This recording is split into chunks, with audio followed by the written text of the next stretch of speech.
Mr. Scott White, are you online with us now? Can you hear us? Yes, good morning, Chairman. Good morning, good morning. Did you receive the copy of the terms of reference that we sent? Yes, I've had a look at them. All right, so this session now will be giving your perspective with regard to the terms of reference. You can talk on all four, or you can pick a reference, and that's not only apply to Scott but to all of you. So you can pick an area that you think that you need to talk on.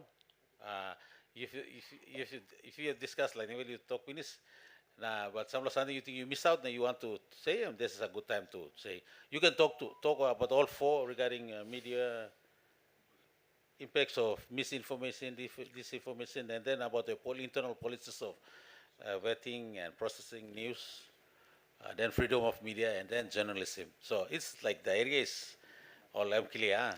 Journalism welfare, about journalism, then about the freedom of media, and then about the your internal, because it is self-regulating. What you want to talk about more about self-regulating, and then the spreading of information and all this. So I think I'm clearly legal. Since this week, these last 2 days, we should know. So, time when we come to you, you will prepare your speech or your discussion along that line. I think we should someone.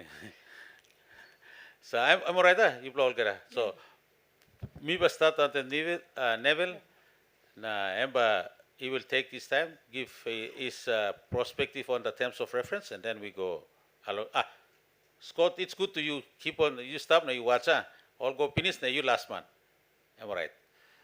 Okay. So we'll start with Neville.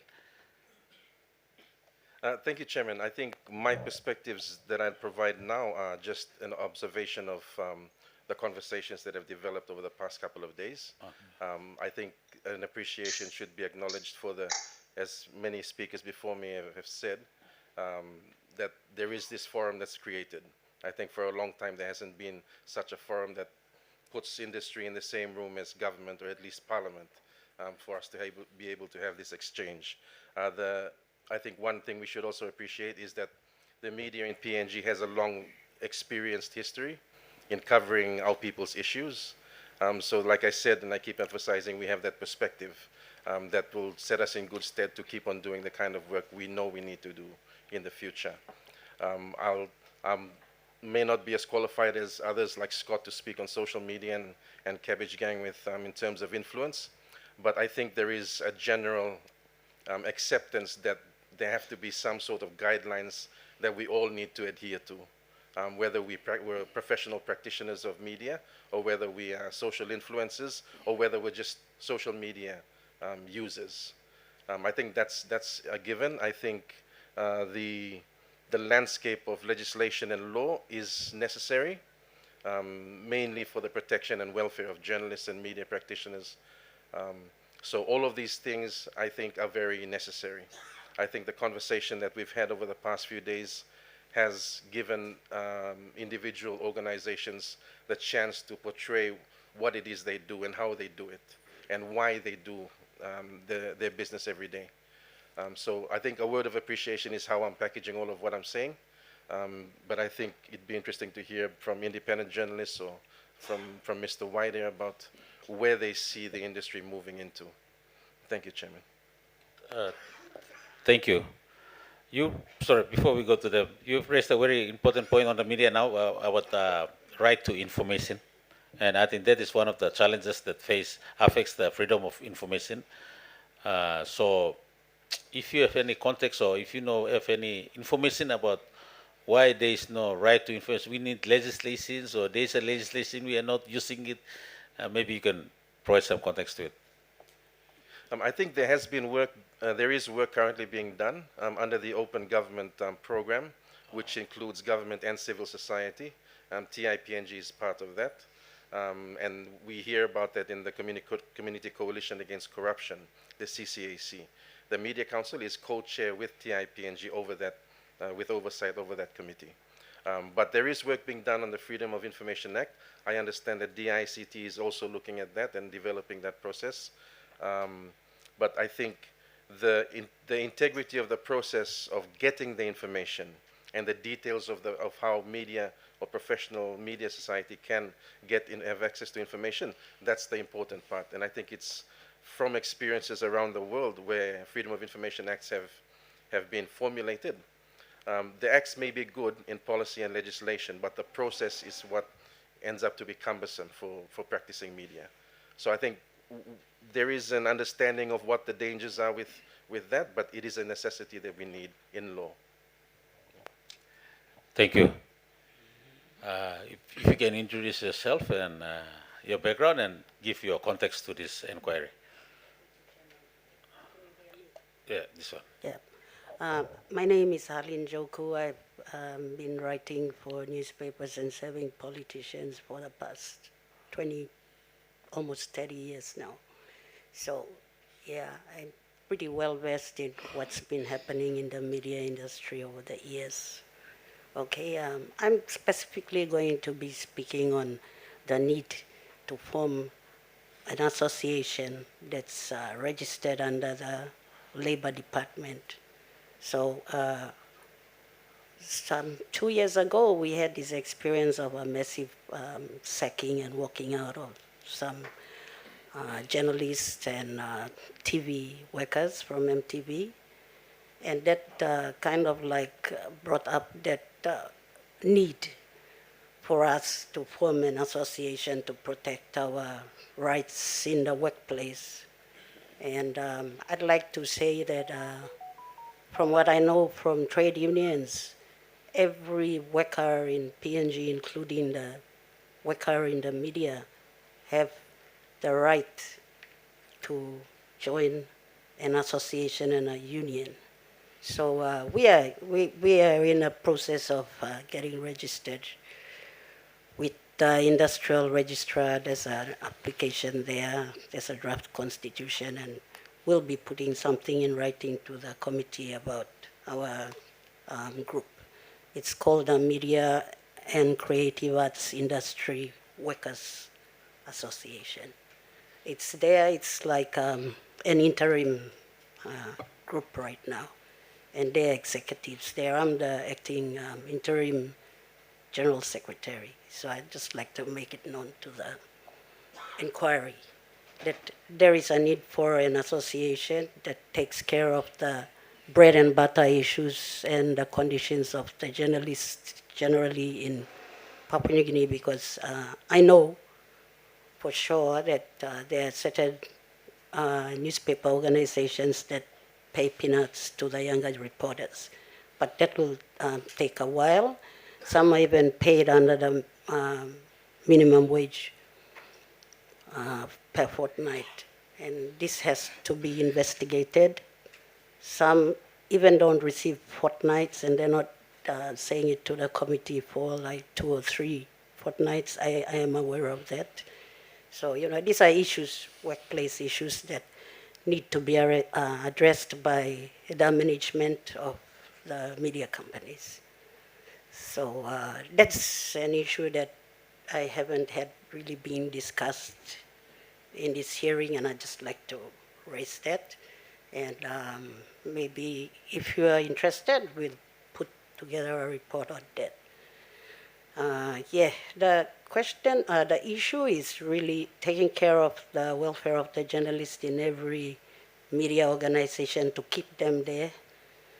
So they give all they've got to the association, because journalism is a really exciting profession, and it has its rewards and benefits if you still stick to the job.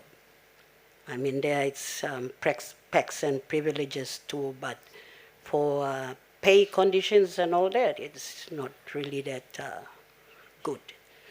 That I can say as a fact. I think for TV One, they're the best paid journalists in PNG, because they can afford to, and Post Korea and the others. But the weekly papers, I know One Talk for sure I am a former employee of One Talk, and Anna is my former editor for Times. They really take care of the journalists training and the accommodation.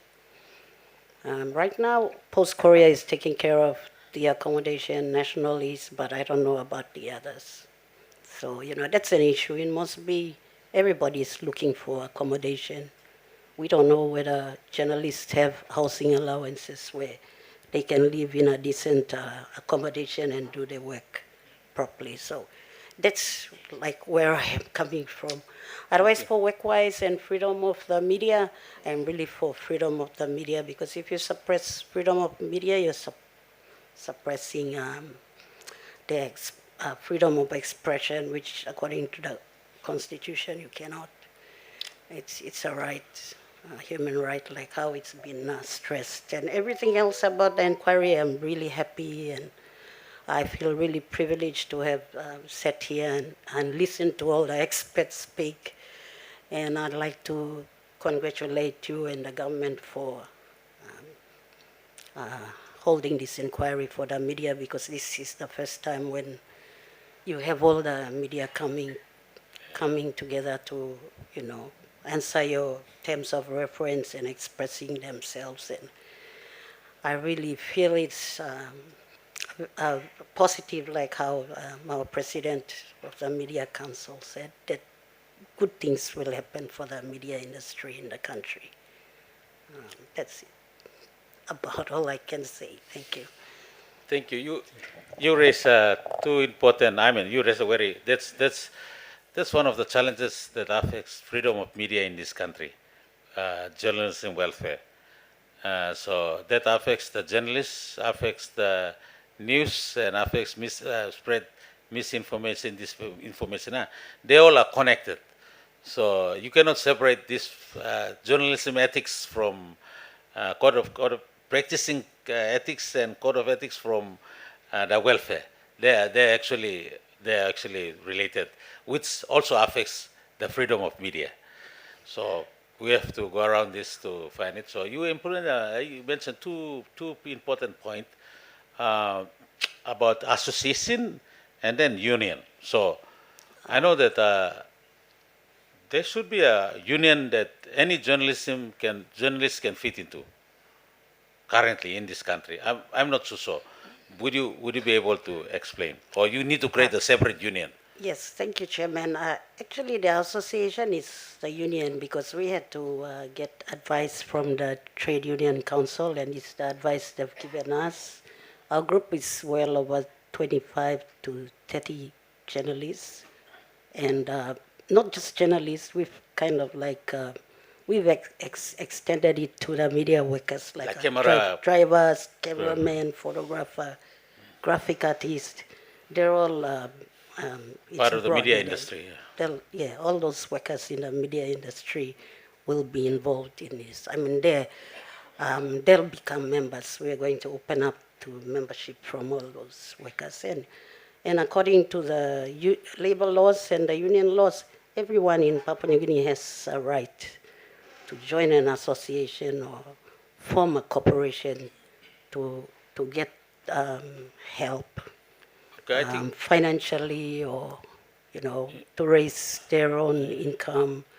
But for us, for this case, for the journalists, that's to help us how we deal with our issues in the workplace, and our terms and conditions of employment, and our salary scale, like how we should have a basic salary that starts across the board and then it's increased. So it's really, it's a union. Actually, I think this association is a union. We'll call it a union after we register. okay. That's because if association, then you only do with IPA. Yes. But you want to form union, then you have to do it with the Yes. labor department. So Yes. the committee is also interested in this. We would like to pursue, because you guys are self-regulating.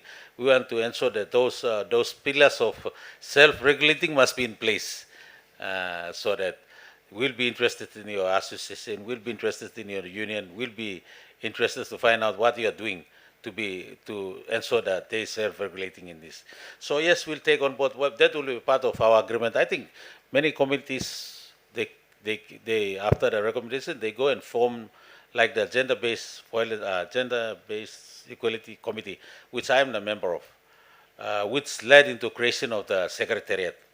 And now there's a secretariat is dealing with into those issues.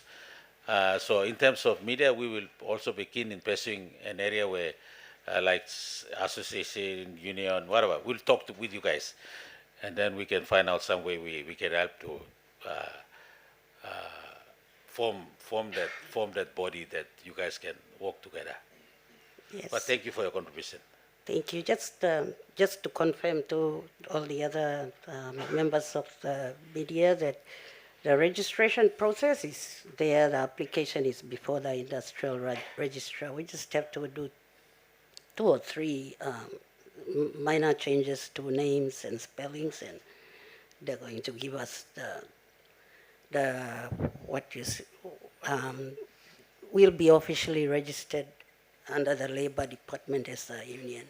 So we're getting very close to. Are you getting support from senior journalists like Joseph Belladonna and Yes, he attended Ruth one of our. Waram and Titi Gabi and Joseph Anna Belladonna Solomon? Joseph has attended one of our earlier meetings, and Belinda Cora here. Belinda and, Yes, and yeah, we've got quite a few. I think Scott. Yes, but he's in lay, so we were hoping to get him to organize our chapter there, yeah. Okay, The union group there. So after discussion, and then We we will. can. All right. Thank you for your contribution. When it's finalized, we'll give something to you in writing.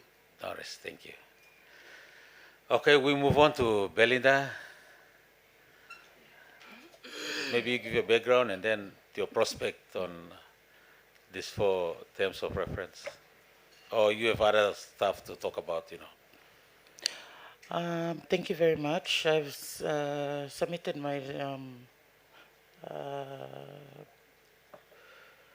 content via email. I'm not sure if you received, but I've actually, I hope I don't bore you all, but I'm going to be speaking on all 4 of the terms of reference. Okay. Good morning, members of Parliament, more specifically the 2 MPs to make up the Permanent Parliamentary Committee on Communications. My name is Belinda Cora, and I have been a long-time journalist in Papua New Guinea. I am also the Secretary of the Media Council of Papua New Guinea, so that's my president, Neville Choi, sitting right there. And on record, my submission and report is in no way a reflection of my current employer, the ABC, but as a journalist in PNG. I have spent most of my years working as the former news head of the country's 2 well-known radio stations of PNG FM and Kalang Advertising Limited, or FM 100, before I went regional. This is where I will draw my reflections from. So you're working with the news radio station. Yes, I worked in the country, but mainly with radio. So I was former head of the PNG FM news. Voice coming out like you're reading a news. So I think I should change it now. No, that's one. But it's like I'm just commenting. Yes, so I was a former editor for Kalang Advertising Limited, FM 100 newsroom, and then also the Now FM, Yumi FM newsroom, which comes under PNG FM. I was also the editor there, and so I draw my experiences upon your TORs on that. I would firstly like to thank you for allowing me this opportunity to be part of this important inquiry into very critical matters highlighted in your terms of reference relating to the work that I do each day as a practicing journalist in Papua New Guinea. Members of the committee, I must say here firstly that local mainstream or traditional media was, in my opinion, not ready for the huge task and challenges that came about following the introduction of social media in the country, especially in the art of communicating accurate information that consumers needed at any given time. As PNG's population and social media uses grew each year, the media industry numbers remained slightly the same, which meant we had a small number of media houses attempting each day to not only feed a very demanding online news following of news consumers, but combat the increasing number of misinformation and disinformation on social media, specifically Facebook and WhatsApp, which has now challenged the art of journalism itself. As highlighted in previous sessions, mainstream media, coupled with its own internal issues, will not defeat these two issues on social media without the help from relevant authorities and a pathway. While we await this intervention, what have newsrooms done to help in the past years? From experience and observation, mainstream media has now moved online. We have the Post Courier, National, and of course, we've also welcomed new members, online members for the PNG Media Council, including Inside PNG, to ensure it can be able to try and disseminate accurate information more timely, especially during times of elections or disasters. Or allowed airtime to dissolve inaccuracy being spread on social media. Reporters themselves have tried to use their own personal work social mediums as hubs to address disinformation and misinformation.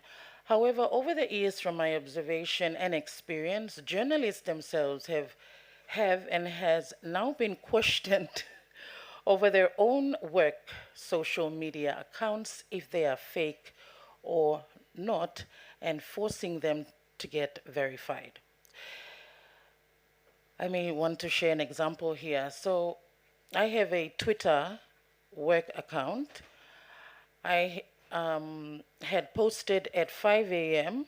on February 26th, 2021, the announcement by the Somare family that the country's founding father, the late Grand Chief, had just passed away in Port Moresby.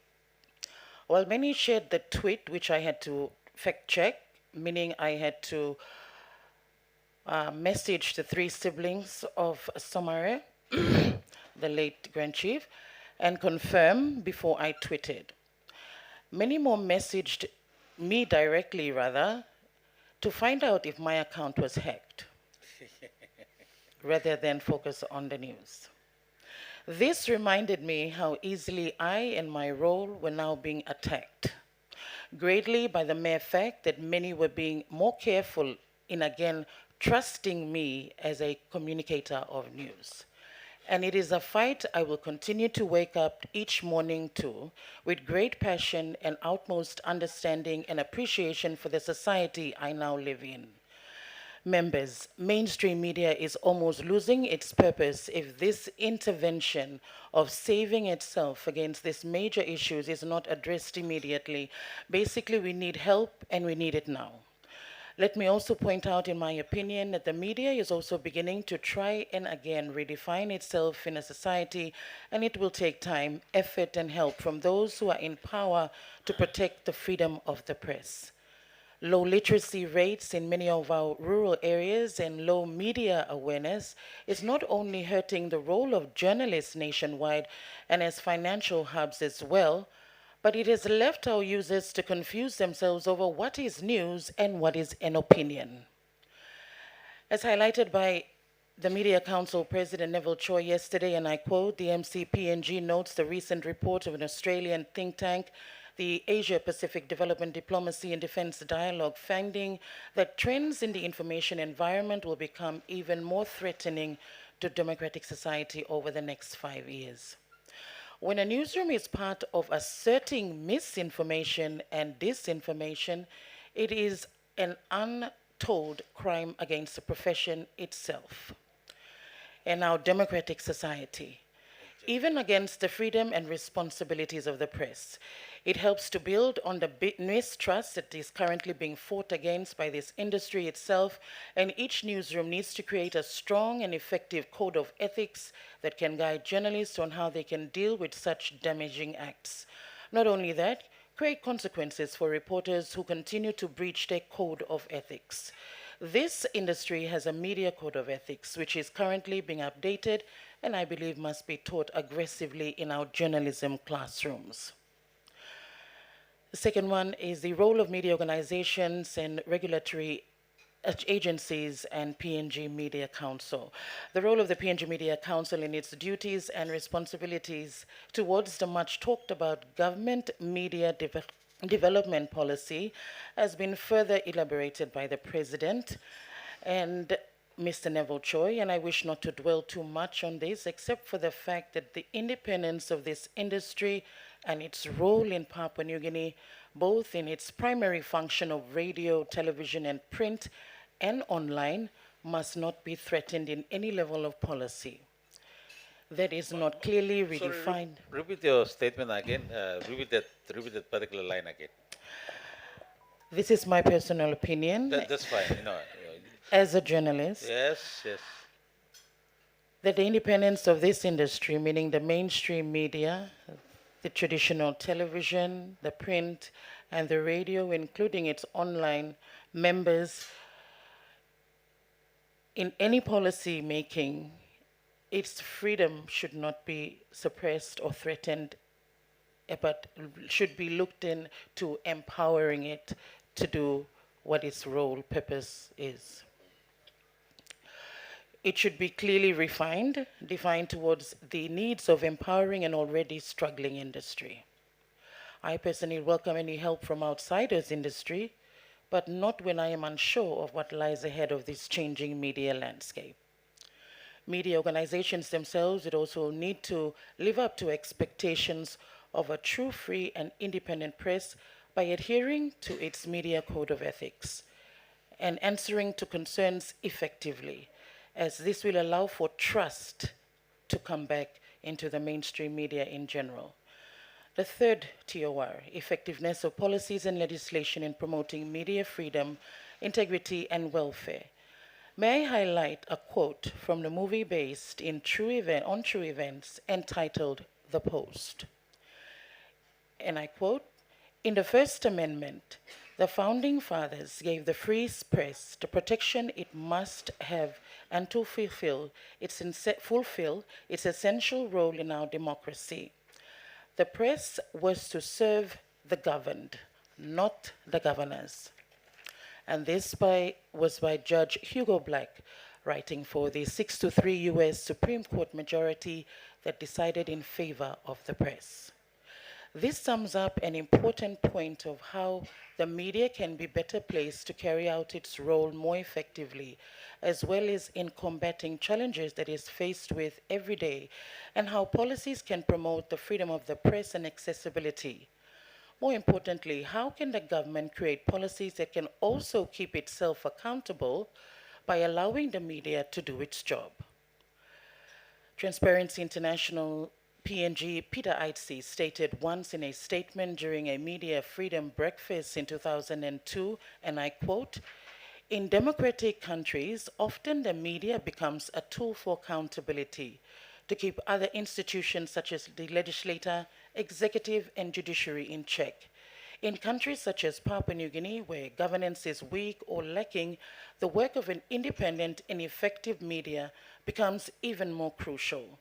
Your work as a media professional can also be a significant positive impact as it can shape community attitudes, influence social mindsets, and inform changes in government policies," unquote.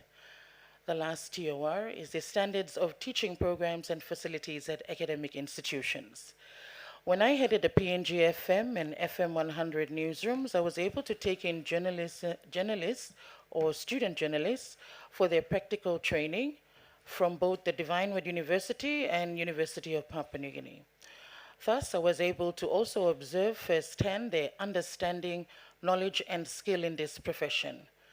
I was also able to visit these institutions and observe thoroughly what was taught in the classroom and the resources they would have had or had to learn all they could. Yes, they do have challenges in terms of resources such as equipments and content that needed reality checks. And it was sad to note that over the years, much is still desired by our institutions to enable our future journalists to realize their full potential even while in school. The quality of grammar, the passion, the drive, even motivation is lacking by our journalism students. And they need more help from our mainstream newsrooms and to extent the government. I am happy to know that both institutions have met with the Media Council of Papua New Guinea, and work is now in progress to ensure these challenges are being addressed individually. Thank you for considering my submission. Thank you. Father, you have any points to make? I think your submission is very straightforward and clear from the journalist perspective. Uh, in terms of self-regulating, you mentioned about government should government should not come up with something that will threaten the media freedom of media or implied some sort of things. Is government working on something that you that make you to stay dead? Yes, I think it's not the first or the first time over my years of reporting that I was able to hear and, the announcements of, threats against the press in trying to suppress it. Over the years that has been announced but has not happened. What I meant was that if the government is to come up with a policy, it should be also facilitated by many of our longtime journalists here in the country who are able to understand what we do every day and be able to frame and tailor these policies towards the needs and without touching or being in breach of the freedom of the press, basically. Thank you. Thank you. Thank you. I think that's a good response. We move to Anna Solomon. In terms of reference in a specific context you have. Thank you, Chairman. I have a detailed paper here. I won't read it. I will just go into one of the important things that I feel very strongly about. I have been working in the media field, well, over 40 years now, as a full-time reporter for about 22 years, and then later on and off between the government and back again to the media. I also write stories for One Talk and in the English publication also. I am back now at Word Publishing, One Talk newspaper. My area there is in training journalists, guiding them in their work to make sure that the stories that they write are good, are able to get into the newspapers, and that they follow the code of ethics.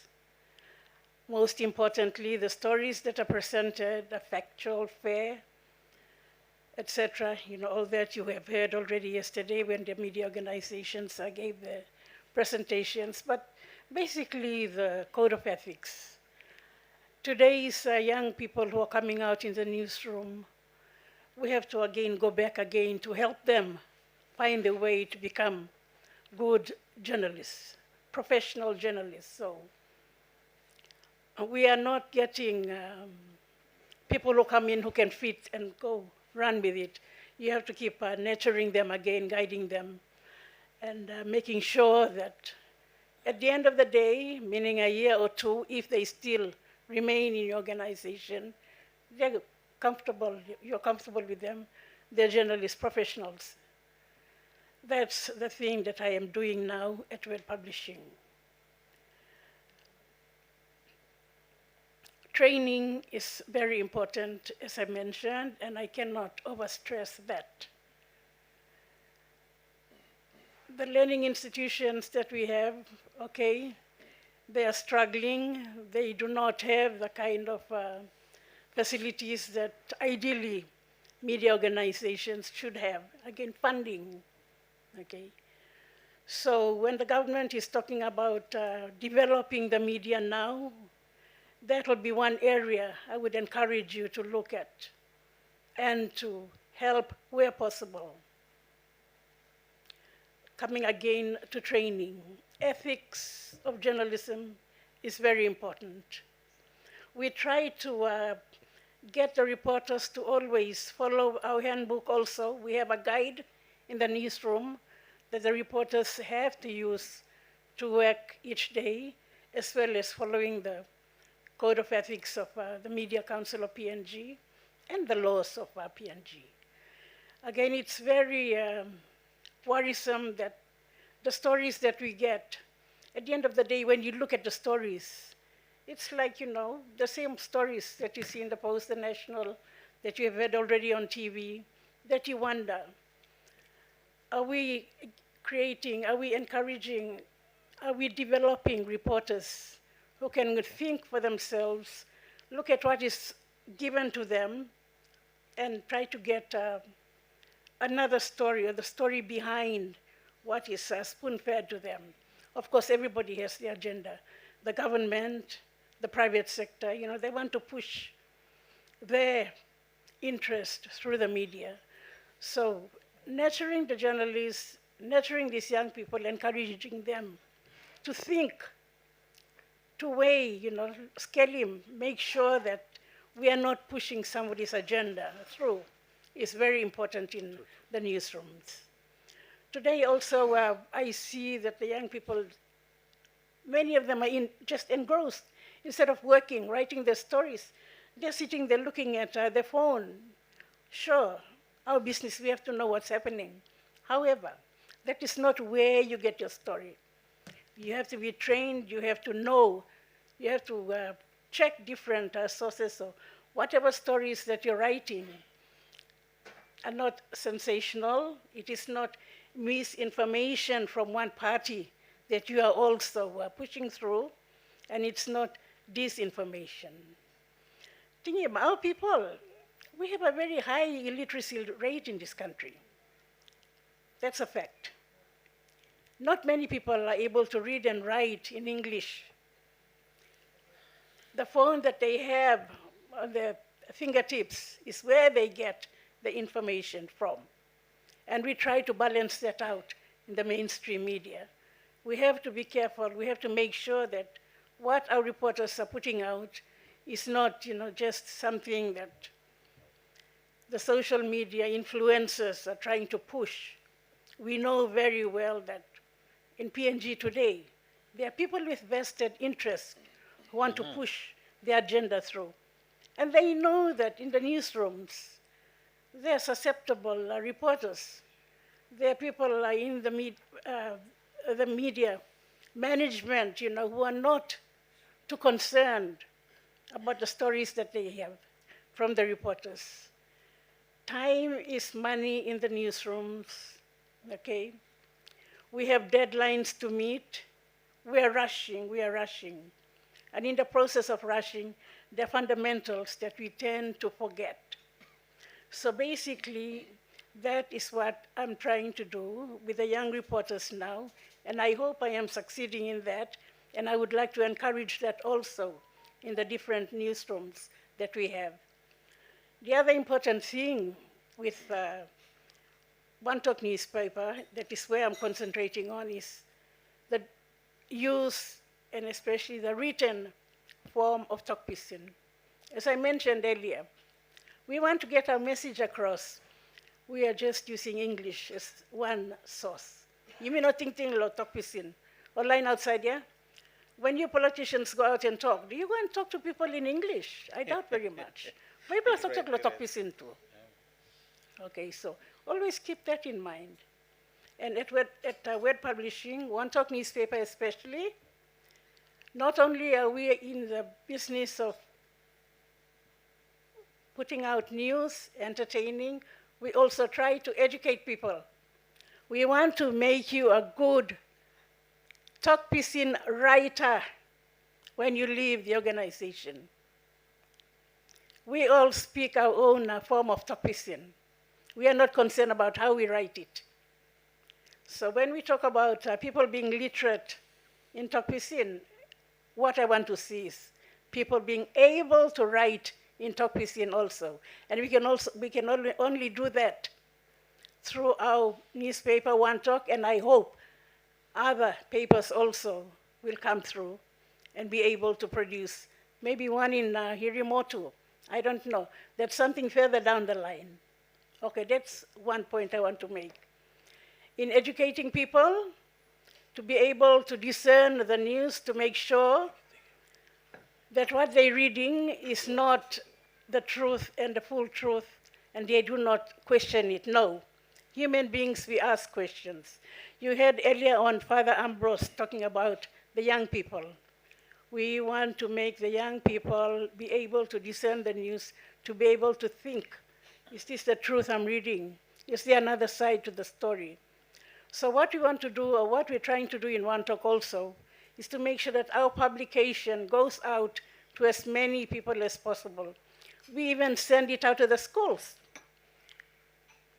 There's a school over where I live at Gordon's that gets One Talk daily. I know people are saying, or the teachers think, or they believe that we should not be encouraging children to think or to write or to, in Tokpisin. English is the language that we want. However, I feel very strongly that the other languages like Tokpisin also have a place, they also have a role to play. I am very passionate about that. Okay, so two things: training of young people, making sure that they understand the code of ethics of a PNG Media Council, making sure that those of us, or the people in the newsroom, the managers that is, also take time to train the reporters that they have. Okay, not to just sit there and expect them to give stories and stories and stories. No, we also have to do our part. We also have to train. We also have to encourage people. If they are going the wrong way, you tell them, sorry, this is unacceptable. It's against the ethics of journalism. Okay, so the only way to do that is to train people. Okay, the next thing I want to talk about is about training institutions that we have. The Divine Word University up in Medaeng is doing an excellent job, however, to a certain limit where they're able to. The University of Papua New Guinea also, the old journalism training institution in this country, they need help. The Media Council tries to help where it can. The media organizations try to do where we can. We encourage the students there to come into our newsrooms for practical, so that they see for themselves what's happening. They're able to realize, okay, this is the reality, this is what the workplace is like. This is how we should be, not just theory. Okay, this is the practical side of things. And the interaction between us, the practitioners, and those that we are training to become the future journalists of this country, we'll be able to get a better product in the end. Going back now to self-regulation within the media, of course we are practicing that. We make sure we have checks and balances in our newsrooms. We have a filtering system to make sure that stories that come across our desks are not defamatory. We're guided by the laws of libel and defamation. We make sure reporters know that and they stick to that. That is very important, paramount importance.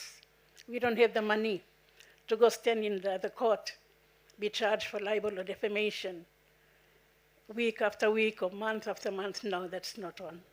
As professional journalists, we avoid that and we protect the industry through that. Mm-hmm. The integrity of our media organizations is very important. Okay, we do not want to be known as the media organizations that are always going to court because they have very unprofessional journalists in the newsrooms. No. So we have all these things in place that are working together to try to strengthen and to develop journalists to be professionals in our industry. And we would like also to see the government play its part.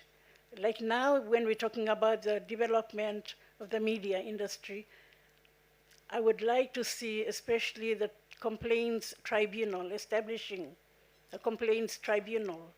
That is very important.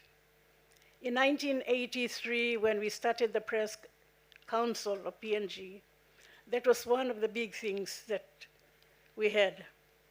However, it will only work if the media organizations agree to come and admit that whatever stories, whatever information they put out is wrong. So the public does not have to go to the court to seek redress in cases of libel or defamation. They have that venue, that alternate venue, a complaints tribunal they can go to.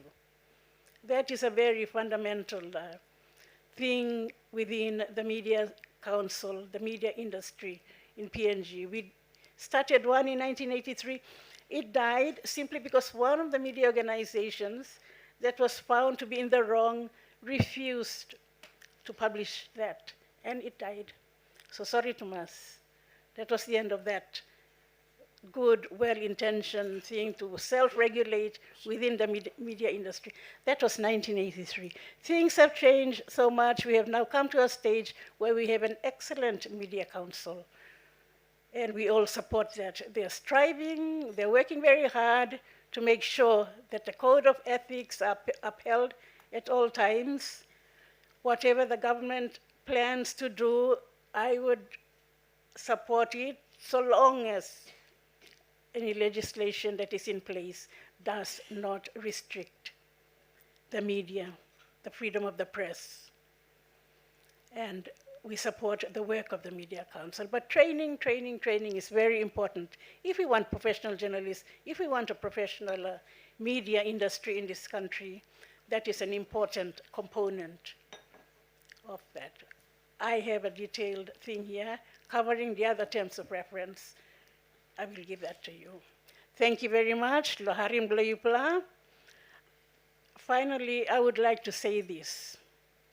This 11th Parliament of Papua New Guinea, you members, please don't let the future generations of this country say that you were in a position to make a difference, to strengthen the media organization, and you did not do that. Please, I would ask you to make sure that we are given a fair, a critical, but fair hearing at this level, and whatever the outcome of what the Information Communication Ministry wants to set up comes. But please make sure that we protect the freedom of information, freedom of expression that is enshrined in our Constitution. Thank you very much, Laharim Blipla. Thank you. Thank you, Anna. Wealth of experience shown in this, your statement.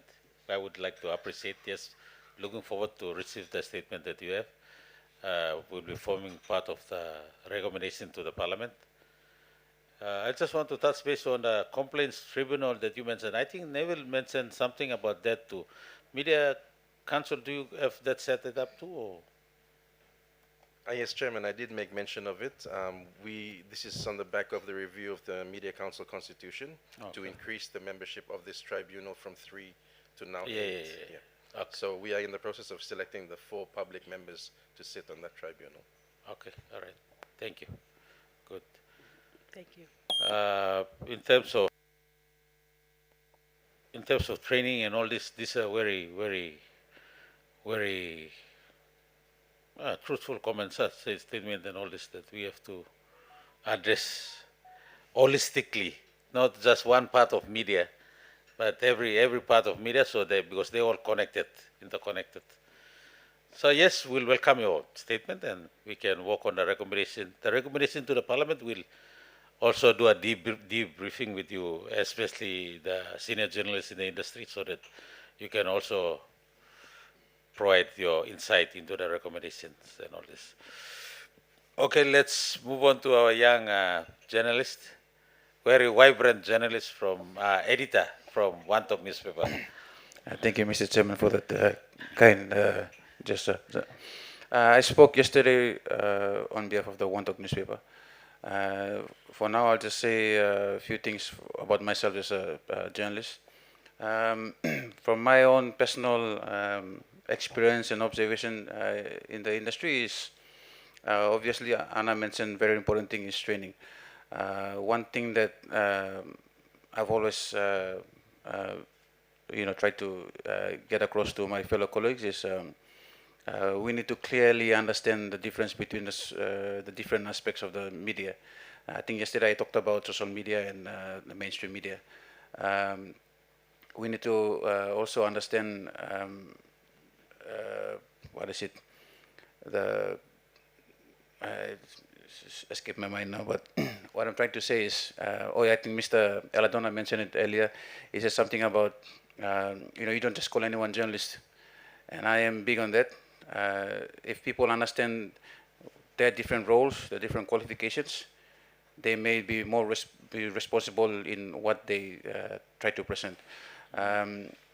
Journalists in PNG find really good stories, really big stories, but it's the presentation that sometimes brings out different kinds of reaction from people. Professional journalists would write something, the way it's supposed to come out. People, people look at me and they ask, "Oh, that's a really good story. How do you write it so well?" I go school long I didn't just plug it out of the air.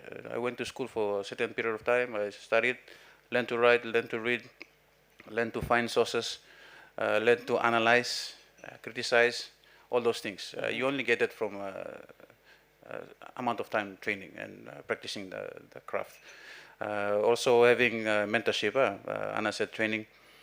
When I came into the industry, I had the privilege of, I was a very young journalist, and there were some very senior people around, like Mr. Eladona, Anna, the late Osaya Philemon, Peter Niesi, Alex Green, all those kind of people, and Neville and Scott. So you get to learn some good things from them. So it's always good that now as they're going out of the retiring and going out of the industry, we need to learn something from these people. But going back to my point is, we need to clearly understand each of our roles. A journalist, who is a journalist? What makes a journalist? Is it just someone that writes, someone that publishes something in the news, or is it someone who, who has a set of principles that they live by, they follow? Last week I mentioned something to a panel at a media council event that we should not try to compete with social media. We should not see it as a competition. They are a different entity on their own. We are on our own. And Scott White said something that in the old days, the media used to break information. When it's something new that comes out, and we were the first to break it. If it doesn't come from the media, it's questioned whether it's true or it's not true. But these days, everyone's got a mobile phone, a camera. They take a picture and they post it. So they already break the story. But then people tend to the mainstream to find out if it's true. Yeah, verified. Yeah. So that's a strength. So if we try to compete, social media will beat us to breaking the story. But we have the strength to the fact, the truth, and to verify the information. So that's. So can I interrupt you? But you can, because you can communicate among yourself and break the story instead of sharing it in social media. That's what I think. But information leak. But if you can keep close the information and break it. Yeah, there's ways about it. If a journalist is on the spot, obviously they would take a picture and put it up too. But the information, whether it's true or not, it still has to be verified. So that's important in our field. Yeah. It has to be verified and has to be true. Yeah. So that's what I wanted to point out. Another thing to journalism, I mean the trainings in the institutions. Young journalists who come out, and I must criticize my own colleagues and students coming out that. I've seen really poor writing, and I pride myself in my writing. I've seen people write a simple sentence like "this is a boy" and they make it like really bad. Like the tenses are wrong, the grammar is wrong, the wrong apostrophes. Even public relations officers from the government, from big in this corporate organizations, they get that wrong. Apostrophes in the wrong place, things like that, and that's. you put a comma somewhere and it changes the whole meaning of a sentence, even if it's English. And I think lawyers, people in the legal industry will appreciate that because that changes the meaning of something. And we in journalism too, that's very important because that's where things like libel and defamation come in, because you may mean something but you put spell one letter incorrectly or put a comma somewhere and it means different. And we have to do it in talk prison, so we have twice the challenge. So that's where I wanted to talk on today here. You raised an important point, and I mean, in the prospect in terms of social media and mainstream media, not to compete on news, because you just have a role to play in this I mean in this space. So social media, like everything you read in social media, we have to verify. It's not confirmed unless it's post Korea online or PNG loop.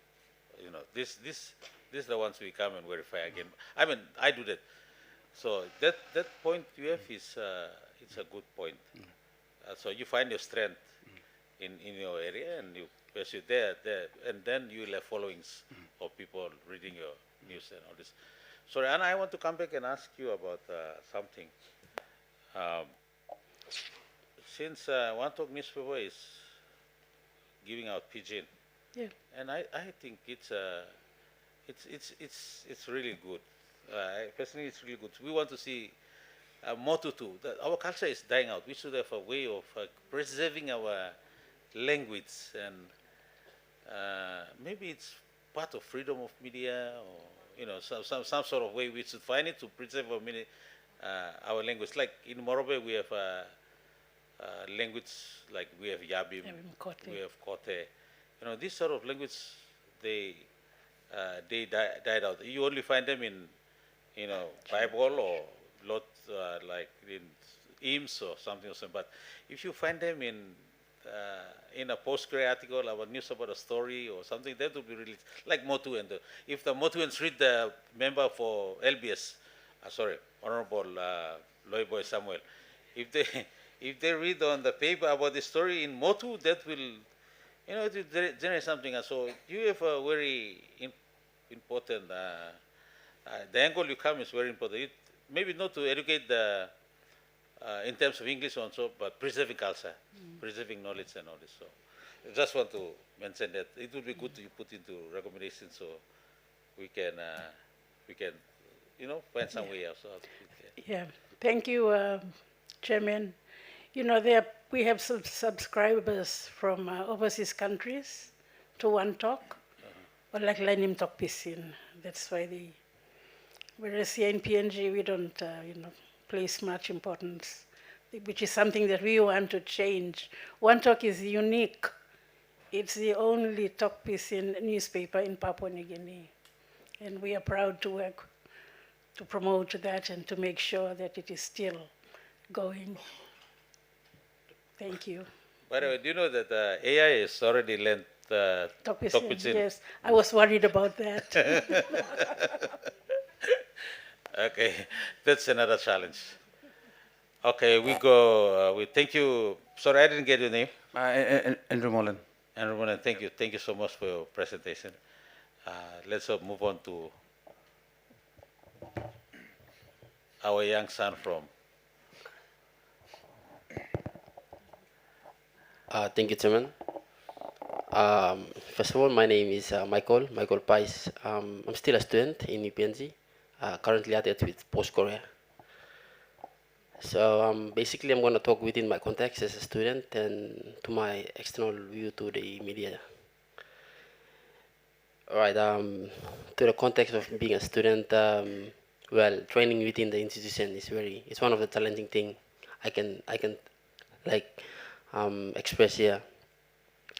I'm not quite sure about Divine Word, but for UPNG in context, I believe we are way a bit back in the colonial age.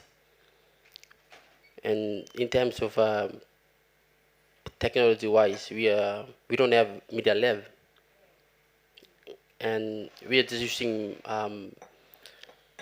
the media manual to go through every lesson, as a soft copy.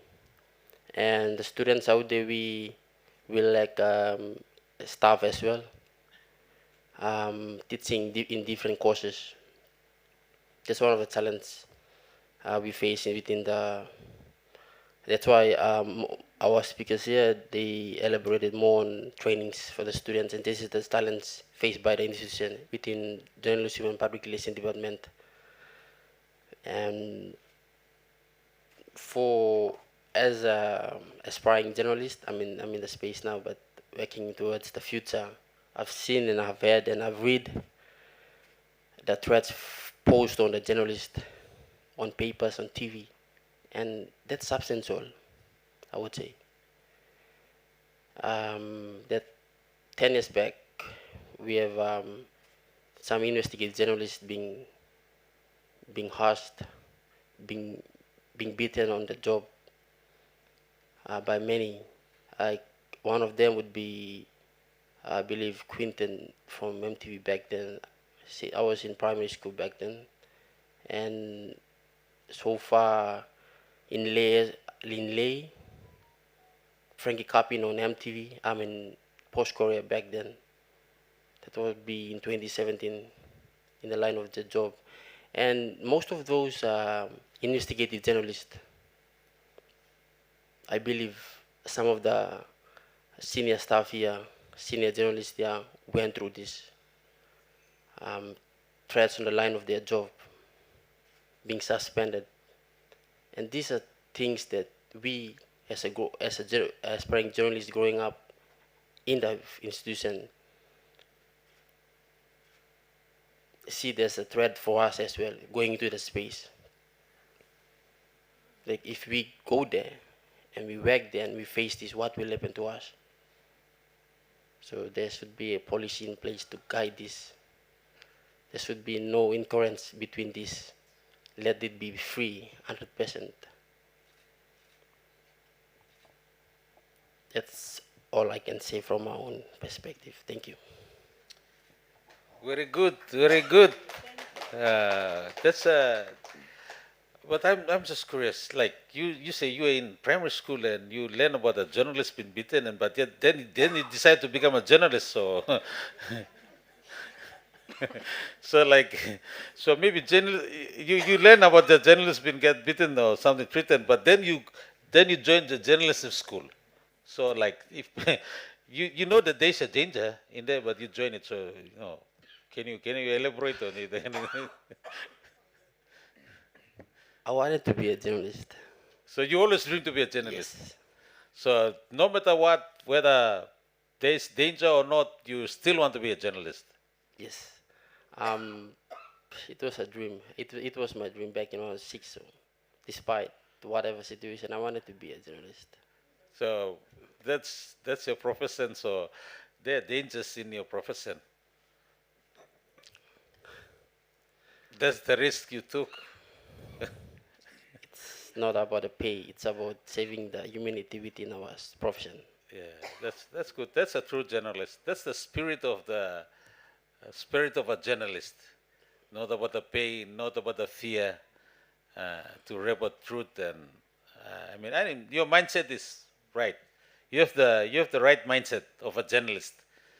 So that's something positive. You don't. I mean, the experienced journalist, you don't give up now because you you have one journalist who has the mindset of a journalist here. So that's really good. That's something positive. But it's good that you mentioned about the training of in UPNG. How you describe is like, I know you're really frustrated of what is happening there. What do you think? There's a suggestion early this morning about the Inside PNG mentioned about there should be a in school like news or something news in the journalism there should be a you guys should practice media, I mean, writing stories. There should be a news report for UPNG. There should be a TV report for UPNG. There should be a FM radio for UPNG. There should be a social media page for UPNG, and you guys should be practicing this before you're coming out. Would you subscribe to such idea like that? Most definitely. I believe they have been having had this before. Unit Hour, that's a newspaper. Back then, I'm not quite sure when they got seized up. I don't know, due to funding or something. But the radio also, they had it back then.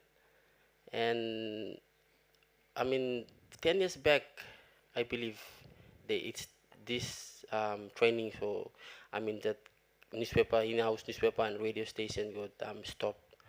I'm not sure the reason behind it, but at the moment, the students only write and produce radio news and write to unit hour, but this is just accessible, just within a month or so, not the year long. So not many students they take part in this one, but some of them, due to laziness and stuff, they just do some, you know, um, just probably copy or something, and yeah, not long. I mean, because why we lack writing skills. I mean, most of the senior staff said about it because most students are on their phones, and that's substantial, I would say. And reading back then, the traditional media, people are reading. I mean, students were reading, and they were writing something, concrete. And I think it has to continue at this in time. And I mean, the training itself within the school, if we have the ongoing unit hour, ongoing weekly, students are writing and publishing, then we can improve the standard of journalism, I mean, the coming up ones. And that's something. And one thing also, we don't have doctors, PhD holders. We don't have masters. I mean, I think we have only Oh, you one. mean the lecturers Yes. or something? Your staff? Yes. Okay. That's one thing. Yeah, we are in a modern era where, we need to step up with that the teaching part of it, the standard of staff, and learning something new from outside and contributing to the students. That's a whole new thing. Yeah. Yeah, and if a change or anything can happen, upskilling the staff would be more okay. Yeah. Very, very, very good recommendation, son. That's very good point, huh? For you want to. Important point. I like, I think, almost approach with presenters. They present especially in regards to formation and training of human person, especially the journalists. I mean, important. It's important, as all of you have highlighted. Okay. And I think Father has also very, very much stretched in his presentation in the morning, in the beginning. Okay. That's important. The key towards the person who is communicating, the one who is communicating the message across to the other side, to the public, to the community. I think it's all reflect many times the person himself or herself that reflects what is coming out to the public. I think that is important and is very much highlighted or important meant to be at the training institutions like universities. And I think important point, as young person highlighted, is we need to step up. Okay, well, we are advancing into modern technology. Okay? Not only in terms of technology, but in terms of human attitude, human behavior, human character. Okay? Person that is, we need to step up and make a lot of research and also do put inputs into young generation, especially the old ones too as well. Continue to, they may take one part of their training, and they may not complete in other areas, maybe in ethical, in Christian values, or other areas of culture that need to be formed. And I think that is important. I think very much, and it's a student at the institution or university is highlighting this important. I think, and I'm happy as a team and committee in communication in Parliament is important. We alert to those recommendations across many of you have presented to the committee at this time. So I think that's summary thinking is basically when we are starting through this week, 3 days are coming into the end. I seems to see this is all about relationship. Okay? I can summarize it one word: how we relate to one another. Okay? How we talk to each other. How we get the process of dialogue. I think media communication is important. It's two-way. We give something, and the other side is responding, or receivers, they respond. Okay? Many information goes out to the public. They respond. Some they receive positive. They're happy to receive the message. Some they are not happy to receive the message. So I think it's two ways. So I think once again, thank you so much for the presenters, especially in this. Thank you. Thank you. Thank you. I think you guys can still say, and we get from Scott. Scott, if you're still online, we apologize for keeping you waiting. But we saved the best for the last, Okay. So all of your colleagues are here with me in Port Moresby Parliament State Function Room, and they've give their context to the terms of inquiry. Some have give all the information. Some are specific to the different terms of reference. Like Belinda has covered every part, but we have. Anna has covered in terms of training and freedom in terms of Khalsa and all this. And we have, sorry, your name again? Alin. Alin Joku has covered in terms of, you guys don't have an association, there's a need for union and association for journalists and all this. But we want to hear from your perspective with regard to the terms of reference.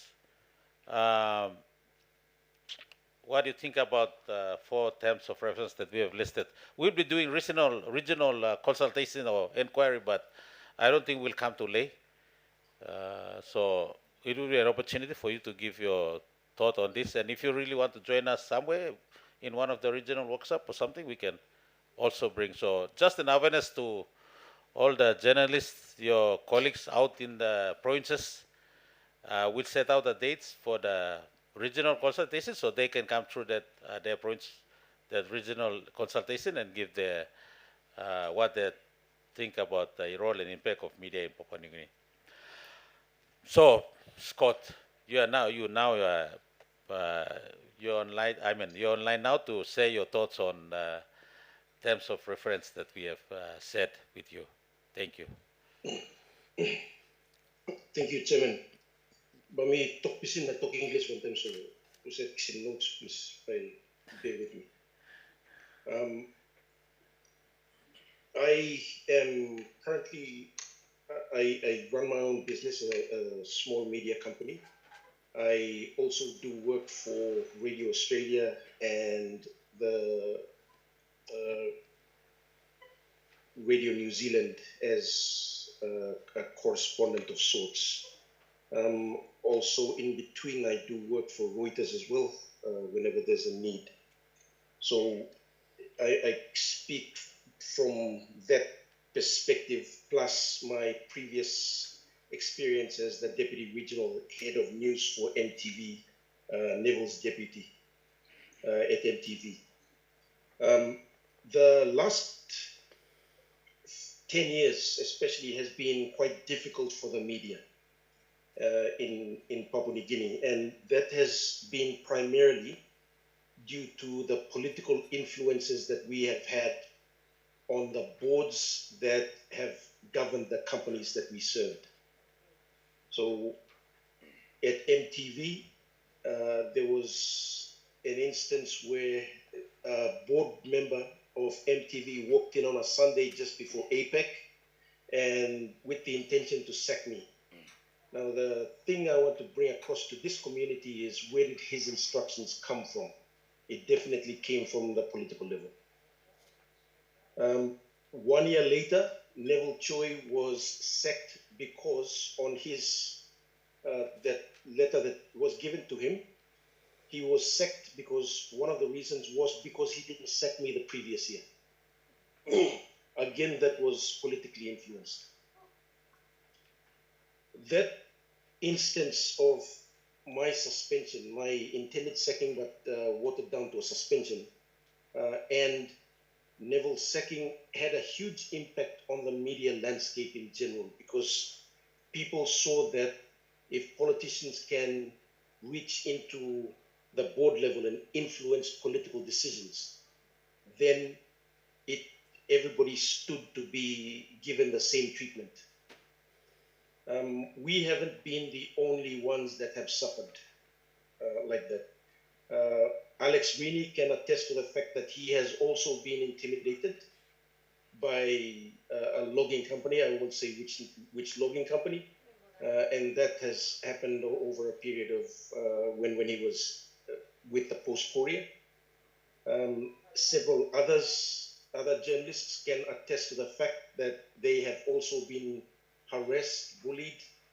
There was one instance where a female journalist was shot outside at the UPNG when she was covering the protests. That was during a protest by students walking towards trying to get to Parliament. The attitude in Parliament and the expressions of things that happened in Parliament were not kind, you know. So my point in bringing this up is that politicians also need to take responsibility for the weaknesses in the media. And number one, something. Now, number two, something me like bring him up, Emerson. We are here because we are talking about the media, but we are here actually because we are dealing with a broken education system. We are dealing with a broken education system. We're dealing with corruption in the education system, corruption in the bureaucracy that has weakened the education system over the last 20 years to such a point that the outcome of it we're seeing in the media and on social media. By looking, suppose you try long posting one plus something on social media, there's no critical analysis of what's happening. And where is the source of that problem? The problem is within the education system. It's broken. It's broken to such a point that we have a generation of tech-savvy individuals on social media without critical analysis. And Chairman, with due respect, you're trying to solve a problem that is deeply rooted. The problem is not the media. The problem is with the education system. You have to address that first. Na address in the primary school. Mibla generation lo mibla kamla narbla rote. The kind of education that we received was a far better education than our kids are getting now. That's the first thing. Now, the other thing is, I wanted to just bring to the committee's attention, when you refer to journalism and the media, it's not, journalism is just a tiny part of it. It's just a tiny part of it. The media, news media, has photographers, totally different profession. You have cameramen and camera women, camera operators, totally different profession. You have engineers, you have producers. The roles are vastly different from a journalist. And then you have, of course, social media influencers. So those roles, when you're talking about the media, they have to be clearly defined when you refer to them, so that journalists are not singled out and the scrutiny is on them to account when you have all these different professions, all each performing separate different roles. That's the first thing. Second thing, in the last 8 years, Neville and I and a few others, Belinda too, we've invested a lot of time into training journalists, young journalists coming out. And for me, our case, it was a combination of training journalists and camera people and producers as well, and online teams.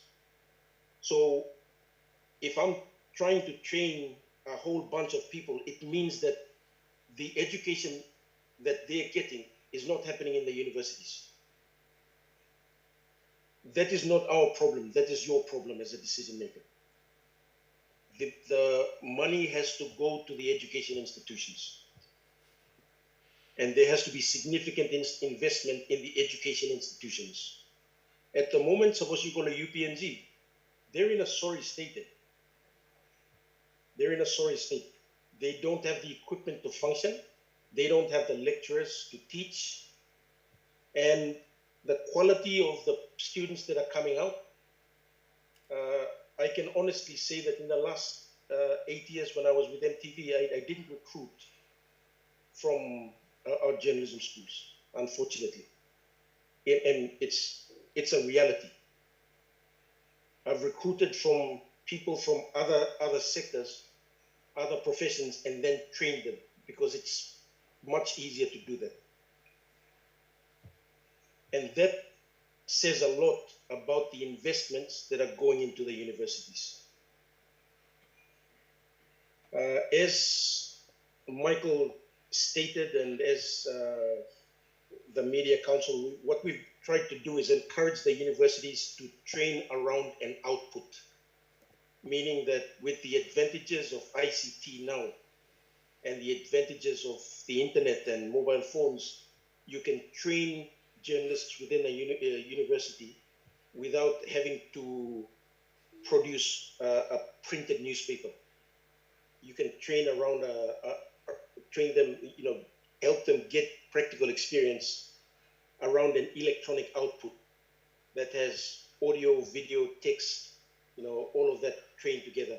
The problem is there's not enough money in the universities to do that, and not enough skill sets in the universities to actually do that.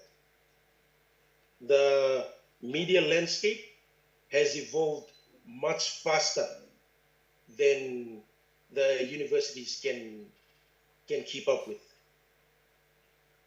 One time arrival blow artificial intelligence, even our teachers in the high schools and primary schools, even the policy makers, even the decision makers are not prepared for it. They're not prepared for it. Now, if there is a recommendation that has to go through Parliament or has to go through decision makers, there has to be a sit down with universities to identify their needs, and the Media Council will be more than happy to put in their input, and there has to be significant investment going into that area. Because we can talk about regulating the media, we can talk about all these things, but it's an education problem. It's a problem with education. True. You can go out and create media awareness. You can go out and create, have nice programs and educate people on the media. But if there's no critical analysis, if they haven't been taught from school, in the primary schools up until high school and into the universities, about critical thinking and being free in their minds to critically analyze, then we have a huge problem. It influences the quality of the votes, and it influences the quality of the politicians that we get in the House of Parliament. Now, there are a lot of your colleagues who would like to see the status quo remain. Maybe not like in this plan. There has to be we have to fix the education, the broken education system.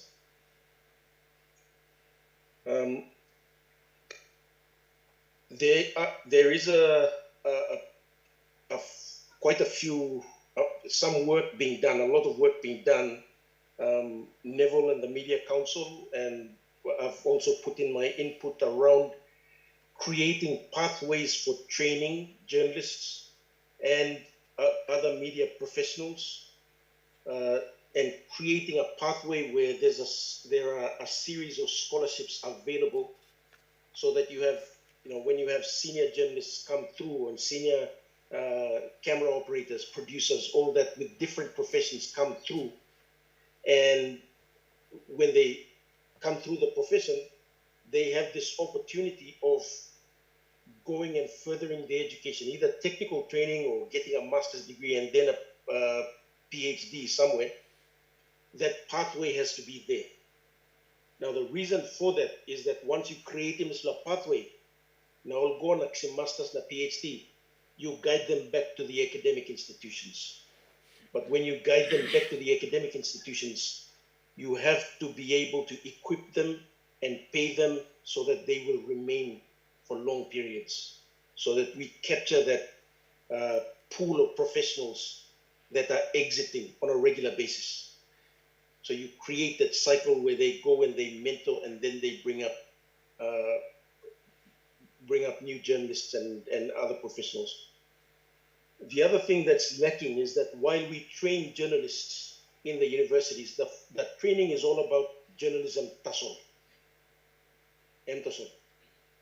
We are not training the technical aspects of the media. Like, we are not training our engineers.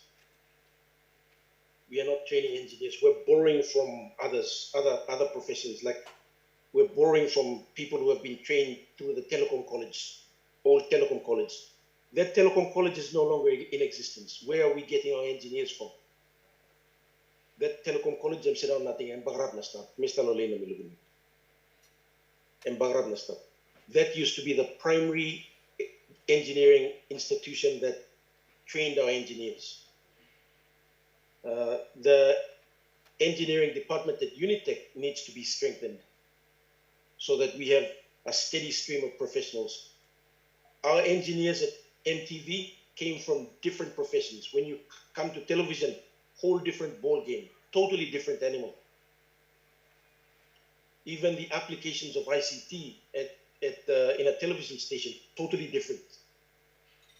The fundamentals are the same, but the applications are different.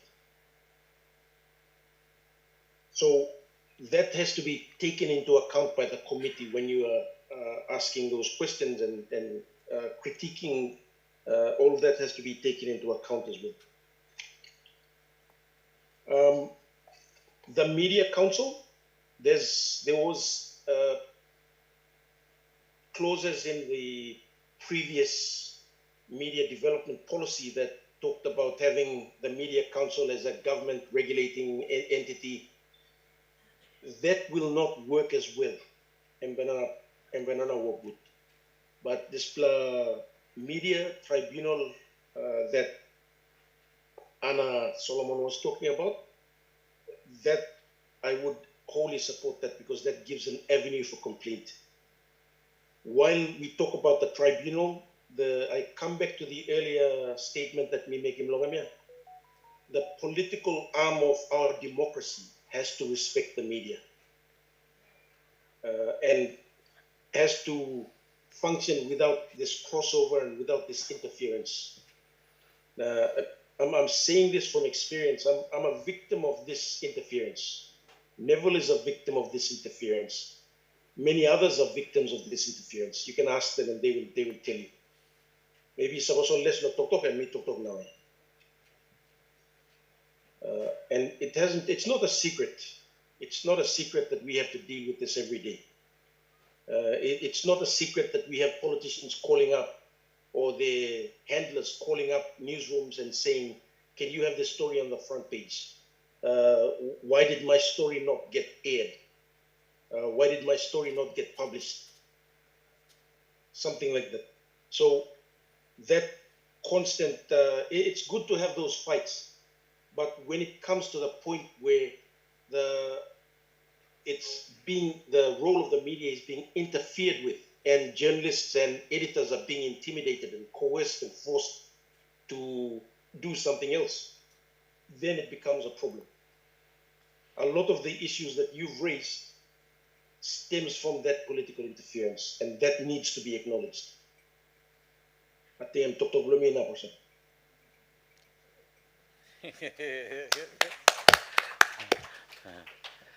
Thank you, Scott. I think you stop long ago, na you point straight. Thank you. I think you raised raised a very important problem, and that's what I learned when I became a member.